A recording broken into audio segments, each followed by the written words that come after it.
The last module here is our project plan and benchmarks. And beginning with the end in mind, let's go ahead and look at this holistically. It seems kind of daunting.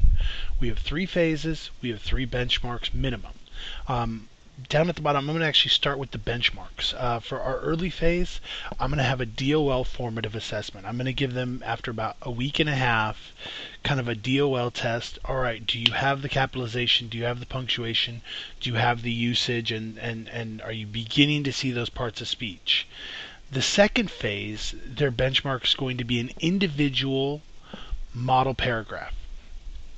I like in my projects to give, yes, you have the group work, but I like to give those individual benchmarks as well, because it's so important for them to have that individual skill. All right, and then our late phase, it's going to be the PSA and the presentation. So moving back then, early phase, first like few days, what am I focusing on? I'm going to focus on sentence structure so they can recognize that there are certain patterns in sentences. I'm going to focus on good and bad details. One of the things we're really focused with our writing is making sure that there's evidence in every paragraph. And so what's good and bad evidence? Parts of speech become part of this also. Making sure they understand their pronouns and their adverbs and their adjectives. If they want to make something more descriptive, they use those adjectives. So what are they going to need to know now? Well, they're probably going to need to know what are the different parts of speech. They need to know, how do we know when something's supported? How do we know when there's evidence in a good evidence in a paragraph? Question you always get: how many sentences are in a paragraph? That's going to come up first. And then we also want to focus on the capitalization and punctuation rules. All right, what are those standard stock rules that we expect them to follow in anytime they're not talking on a text? That will come up. That's something that I know I'm going to have to deal with is, listen guys, this isn't Twitter. This isn't text messaging. So let's stick to the stuff that matters. So we're going to have a couple assignments here and a couple activities. I'm going to provide them with good, bad, and ugly mentor texts, and we're going to talk about why they're which. They're going to be doing DOLs. I'm actually going to write the DOLs for them. I'm not going to use a standard DOL. I'm going to make it relevant. I'm going to make it culturally relevant. We're going to talk about pop culture. Mad Libs. Mad Libs are great for teaching parts of speech. And plus they're kind of fun. And then I'm also going to use the Grammar Schoolhouse Rock videos. I learned my parts of speech that way. They're interactive, they're fun, and so that's, I'm still going to show those. And they're short, they're like 5 minutes. Alright, so moving on, middle phase. This is going to be like week 2, maybe week 1.5. I want them to be able to diagram a sentence.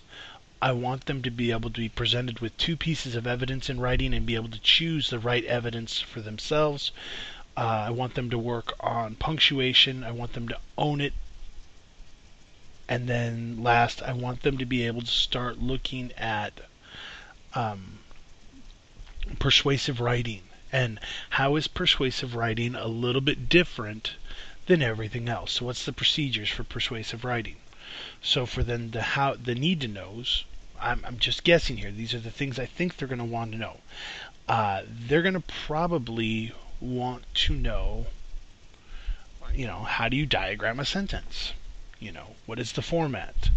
At this point, they're probably going to start looking at quotations and including quotes. So how to quote in text. Thinking big picture, we'll probably start talking a little bit about what a public service announcement is at this point. And then the last question is, how do you write to persuade, and how is persuasive writing different than other writing?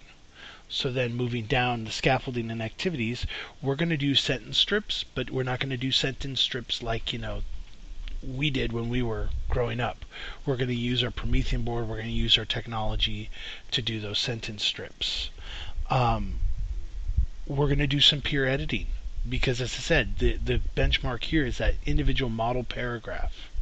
And so I want to peer edit those. And then we're also going to do a plagiarism workshop. and we're going to talk about what is plagiarism, what is copyright. This is going to be a day-long thing. It's kind of set the tone for the rest of this class in terms of digital copyright and stuff like that, since we're going to be using technology so much. This is my first project of the year, and then a persuasive workshop. The late phase, I want them to be able to really use the correct part of speech. In the late phase, we're going to talk about, okay, you have the basic fundamentals, now let's make your writing better. So we're going to use the appropriate parts of speech. I want them now to be able to analyze evidence. So when you look at someone else's writing, look at that evidence, and I really want you to look for clarity and strength.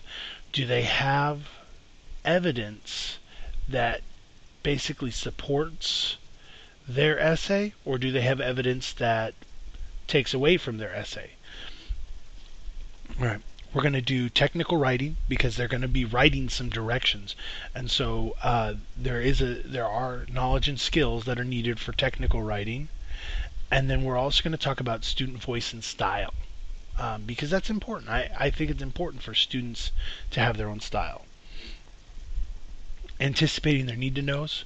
I'm assuming that they're going to want to know how tech writing is different. I'm assuming then we can also talk about how do we incorporate our own voice and our own style of writing to make our writing our own. So those are going to be things that we need, that I'm guessing my students are going to need. And then last, what am I planning? We're going to have a technical writing workshop. We're going to bring in some manuals, and we're going to say, what do they do here besides it's boring writing?